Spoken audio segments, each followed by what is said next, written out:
What's up guys, Saif Ashraf here. Today we are going to be reviewing the Samsung Galaxy Note 20. Is it worth it? Well, it depends. Let's get straight into the review. Okay, so first of all, let's talk about the design of this phone, which is actually something I really like. So let's start off with the overall aesthetic. It has a nice boxy design, as Samsung do with all of their Note phones. I'm really in love with the boxy design actually. I really like the overall shapes of the phone. There's also the Mystic Bronze color, which I have in hand today, and it really looks nice. The Mystic Bronze color is probably one of the best colors Samsung has ever made. The back is made out of plastic. It is a £1,000 phone. You would want it to feel premium. Sadly, plastic does not feel premium. You won't notice it if you're a brand new Samsung Galaxy user. However, if you have been using glass phones for the past couple of years, I'll say, then you will notice a difference. At the front, we have a 6.7-inch display, 1080p 60Hz. This has really let a lot of people down. This is Samsung's top of the range lineup. You could have at least added 1440p if you didn't want to add the high refresh rate.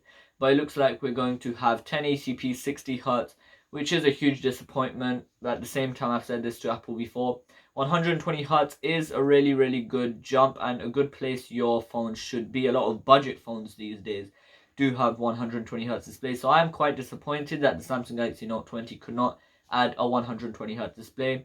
And even if they couldn't do that, they could have added a 1440p display, but 1080p and 1440p, that's not a big difference.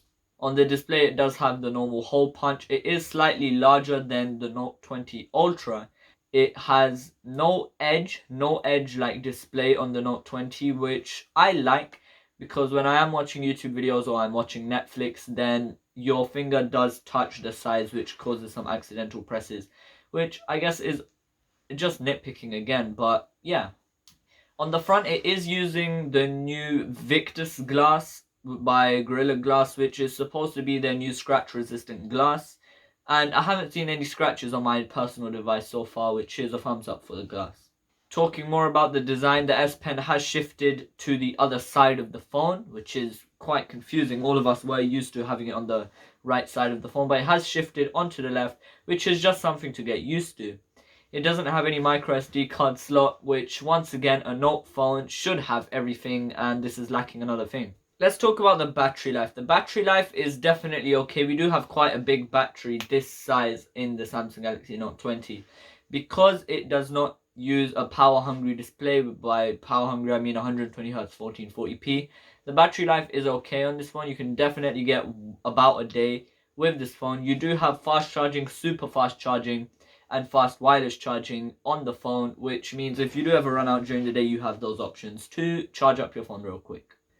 Talking about performance, the performance is definitely going to be okay. We have the Snapdragon and the Samsung Exynos equivalent processor to this year, which definitely means Samsung will be able to hold up this year. Okay, let's really quickly talk about the camera. We've got a wide, a main wide, and the telephoto. Yeah, that's basically it. The only good thing about the camera layout I can name is the 8K, which is a gimmick by the way, and yeah, that's about it. It does have very good cameras though. The colors that come out of the camera is great. Sharpness, everything. Saturation is toned down a little bit this year, which I like. Samsung normally love the saturation on their cameras. Cameras altogether on this phone are really solid. Speakers also just fine, because we have been using the same setup for the past couple of years now.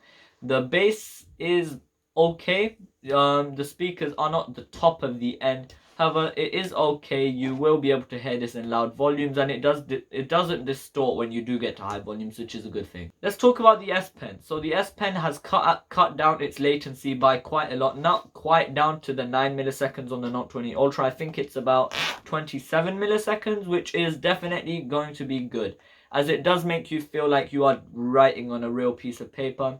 Just adds a bit more realism. Of course, it's got the motion features where you can swipe left, swipe right, which I've never used, and it's just clunky. It's once again a gimmick. This phone is full of gimmicks. It does have one thing which I like for example, if your phone's over there on a tripod and you're a big group selfie, you can press the button and you can take a selfie. That's the Bluetooth functionality, play, pause YouTube, your music. That's one of the functionalities I really like with the S Pen. So that's about it, guys. It really depends. Now, the phone is basically going to be for people that don't use their phone a lot. Now, I wouldn't personally recommend this phone. I would rather, if you are looking into these types of specs, I would rather go into Samsung's budget lineup, or maybe even look at the iPhone SE from Apple, which is only £400, so you're saving £600 there. You'd rather buy an iPad Air or something. The Samsung Galaxy Note 20 really depends. If you really need that S Pen, but you don't want all the features of the Note 20 Ultra, then the Note 20 is made just for you. However, if you don't need the S Pen and you are looking for a phone, just a new phone with all the good features, maybe invest a bit more into the Note 20 Ultra, or look to Apple or Samsung's budget lineup. So that's about it, guys. Thank you for watching. Make sure to like and subscribe, and yeah, peace.